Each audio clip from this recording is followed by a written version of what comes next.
En cambio, en la arquitectura Harvard, básicamente lo que encontramos son módulos de memoria separados, que es básicamente la mejora que propuso, ¿no?, la arquitectura Harvard frente a la arquitectura von Neumann. Permite una fácil implementación de lo que es el pipeline. El pipeline es una suerte de mejora en la cual se puede ir adelantando etapas, ¿no?, en las que se divide la ejecución de una instrucción. Lo más básico, como habíamos comentado hace un momento, era que las instrucciones se dividan en dos etapas, lo que es el ciclo fetch y el ciclo de ejecución. Pero hay dispositivos en los que la ejecución de una instrucción se divide en muchas más etapas, pueden ser 5 etapas, pueden ser 8 etapas, y entonces cada una de esas etapas puede tener requerimientos de acceso a memoria que la arquitectura Harvard pues favorece y no complica, ¿no?, cosa contraria a lo que sería el caso de la arquitectura von Neumann. Entonces, este pipeline, ¿no?, esa suerte de ejecución segmentada es muy bien realizada utilizando arquitectura Harvard. No puede utilizar códigos para automodificación. Eso es algo que sí se aplica en la arquitectura von Neumann. Permite las más altas tasas de transferencia con la memoria. Esto se han hecho pruebas y se ha verificado que esto es así, ¿no?, justamente por la simplicidad en realidad que tienen estas etapas, ¿no?, en las que se puede ir la ejecución de la instrucción. Y es muy útil este tipo de arquitectura para lo que es procesamiento digital de señales. Ahora, hablando ya del CPU, ¿no?, también tenemos hasta 3 maneras de plantear cómo diseñar nuestro CPU. Dos de ellas, ¿no?, son la arquitectura CIS y la arquitectura RISC, ¿no? Hay una tercera que es la arquitectura CIS, pero con S inicial, ¿no?, que lo vamos a mencionar al final. Pero principalmente estas dos. Hablemos de ellas. Se decía, y eso lo puedo comentar desde el tiempo en que yo era estudiante, ¿no?, que era muy esperable que los microprocesadores y microcontroladores de arquitectura RISC, ¿no?, sustituyesen a los de arquitectura CIS. Lo cierto es que ya pasaron muchos años desde que yo terminé la universidad y seguimos con computadores que tienen microprocesadores de arquitectura CIS. El problema es básicamente, ¿no?, la gran cantidad de software que se ha vendido y que tendría que pues dejarse de lado para comprar nuevos software si se migrara todo a una nueva arquitectura, ¿no? La inversión sería grande y eso por el momento pues mantiene las cosas tal como están. La arquitectura CIS, su nombre corresponde a un acrónimo, corresponde a lo que es un computador con un juego de instrucciones complejo. ¿Ok? Es muy común que esta arquitectura, ¿no?, se combine, ¿no?, con una arquitectura von Neumann para acceso a memoria, ¿no? Eso es lo que más vamos a encontrar en nuestros computadores. Sus laptops, sus computadores utilizan esta combinación de arquitectura von Neumann y arquitectura CIS. Esta arquitectura básicamente se caracteriza por tener una gran cantidad de instrucciones. Por ejemplo, los procesadores de Intel, ¿no?, los primeros procesadores de Intel tenían una cantidad de instrucciones, ¿no?, más limitada, y esto era porque básicamente pretendíamos que el dispositivo pudiera trabajar, ¿no? Todavía no iniciamos, ¿no?, la construcción de nuestros computadores pensando en qué momento vamos a diseñar un Core i7, por ejemplo. No fue así. Entonces, conforme avanzábamos, se generaban nuevas familias de dispositivos, una familia de procesadores en el caso de Intel, Y en estas familias se iban incorporando más instrucciones, ¿no? Lo que pasa es que es muy probado, ¿no?, en la industria que las soluciones por hardware pueden llegar a ser más óptimas que las soluciones por software, ¿no? Es muy común lograr eso. Por eso es que al inicio, digamos, ofrecíamos operaciones de suma, operaciones de resta básicas, porque a partir de ellas dos, por ejemplo, podemos implementar por software operaciones de multiplicación. Si podemos multiplicar, podemos calcular potencia. Si podemos calcular potencias, podemos calcular sumatorias y series de potencias, quizás para funciones más complejas, etc. O sea, sobre esa base inicial se puede construir por software cosas mucho más elaboradas. Claro, el problema es que es más procesamiento y por ende pues me voy a demorar un poco más. Por eso es que si tuviéramos ya dispositivos que optimicen la ejecución de esas operaciones, pues la cosa sería mucho más rápida. Y es lo que pensaron los fabricantes de computadoras de aquel entonces, ¿no?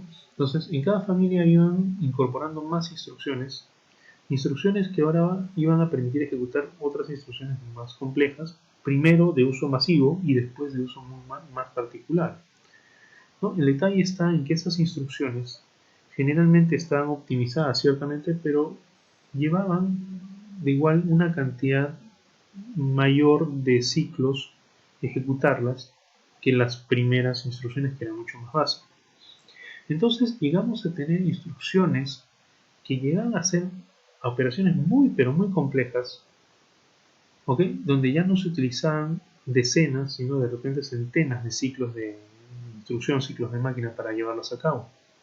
Inclusive, en lo que fue Intel, dada la complejidad de esas instrucciones, ¿no?, los fabricantes idearon lo que era la microprogramación. Los procesadores venían con una memoria ROM donde estaban los microprogramas que el procesador debía leer para poder saber cómo ejecutar esas instrucciones muy complejas que ahora podía ejecutar el dispositivo. ¿De acuerdo?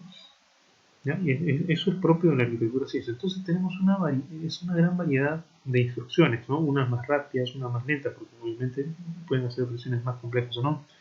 Y entonces viene el tema de la segmentación que habíamos hablado, por ejemplo, dos fases, ¿no?, fetch y ejecución. Entonces, si ya estoy ejecutando una instrucción muy compleja, el detalle está en que nuestros sistemas podrán ser muy evolucionados, pero siguen siendo sistemas secuenciales. Nuestras instrucciones se ejecutan en secuencia. Entonces, no hay manera de que una instrucción que está después termine de ejecutarse antes de una instrucción que ya inició su ejecución. Entonces, si yo empiezo a ejecutar una instrucción y su fase de ejecución es muy extensa porque es muy compleja, tiene que hacer muchas cosas, ¿ok?, yo de repente puedo iniciar la fase de fetch de la siguiente instrucción, pero jamás voy a iniciar la fase de ejecución de esa instrucción. Y como no puedo avanzar con la fase de ejecución, todas las demás instrucciones quedan ahí en pausa también, hasta que esa primera instrucción termine de ejecutar. Entonces, aunque está optimizada, su ejecución, ¿no?, va a ser mucho más rápida de la instrucción compleja, digo.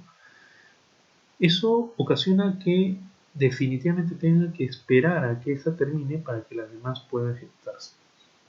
Entonces hay un tema ahí de pérdida y ganancia, ¿no? Entonces, en el tema de ingeniería, pues no puedo dar, pero también tengo que poder yo ceder ciertas cosas. Entonces,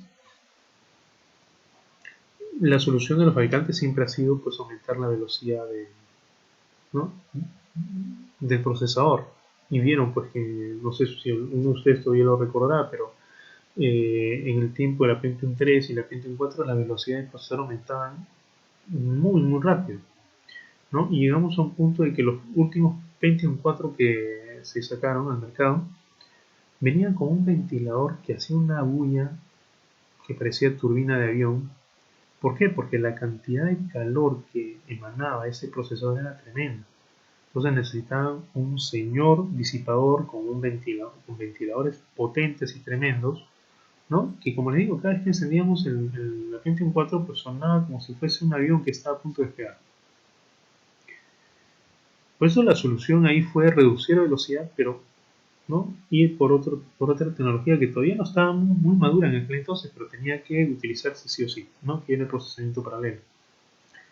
Bueno, entonces ese es el detalle con la arquitectura SIS, ¿no? O sea, mejoran cosas porque tenemos instrucciones muy complejas, ¿verdad? Y que optimizan esos procesos, pero que entre ellas, como digo, generan dependencias y generan retrasos, ¿no? Que siempre han sido cubiertos por aumento de velocidad de reloj. ¿Ok? Entonces, esa es su filosofía. La idea ahí es tratar de que el programador no necesite pensarlo mucho, ¿no? La operación que quiera realizar, que haya una instrucción para esa operación. ¿De acuerdo?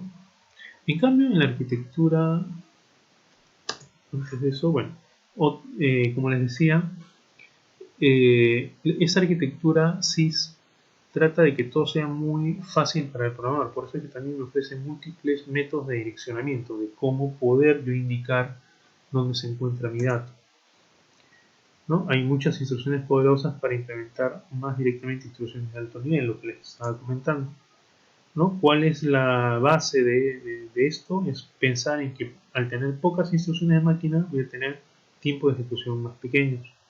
Lo cierto es que, como dije, generan dependencias, ¿no? Y esto no es del todo cierto. Eventualmente pueden llegar a ser más rápidos por el tema que les dije, que esas operaciones están muy optimizadas, pero en conjunto es el problema, ¿no? El funcionar en conjunto. Ya les había adelantado también que en este tipo de arquitectura existe la microprogramación y eso es algo netamente de este tipo de arquitectura, ¿no? Algunos ejemplos ahí tienen procesadores de Intel, procesadores de Motorola.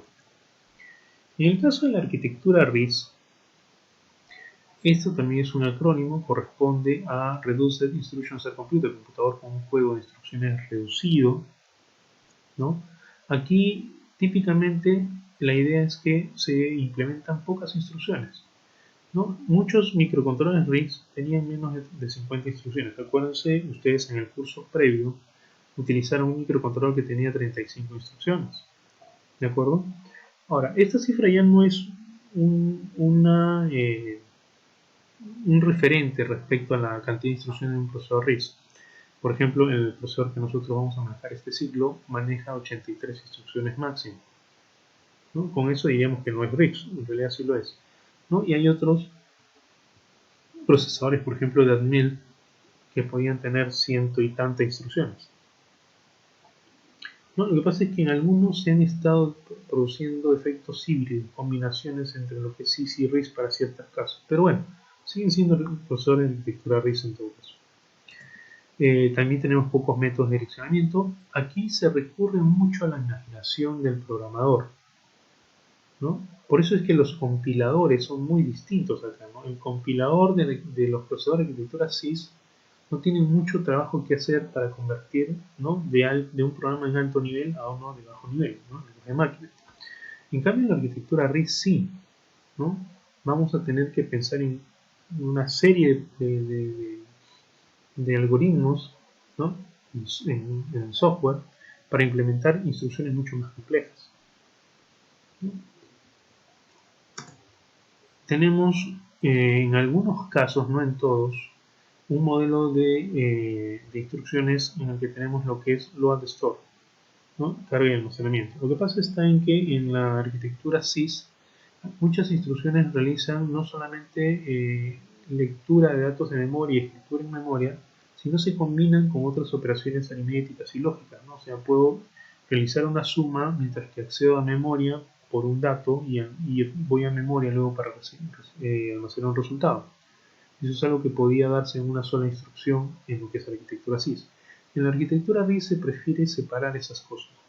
Tengo instrucciones que hacen netamente acceso a memoria y otras operaciones que realizan las operaciones aritméticas y lógicas que puede realizar el dispositivo. Esto sí es una característica, por ejemplo, que no existe en el micro que nosotros vamos a ver. La arquitectura no destructiva de 3 direcciones, ¿no? Entonces, en una instrucción se pueden detallar 3 elementos, uno que vendría a ser el que recibe el resultado de la operación y otros 2 que generalmente son los operandos. Entonces, si los 3 son distintos, eventualmente, ok, ninguno de los 3 sufre cambio.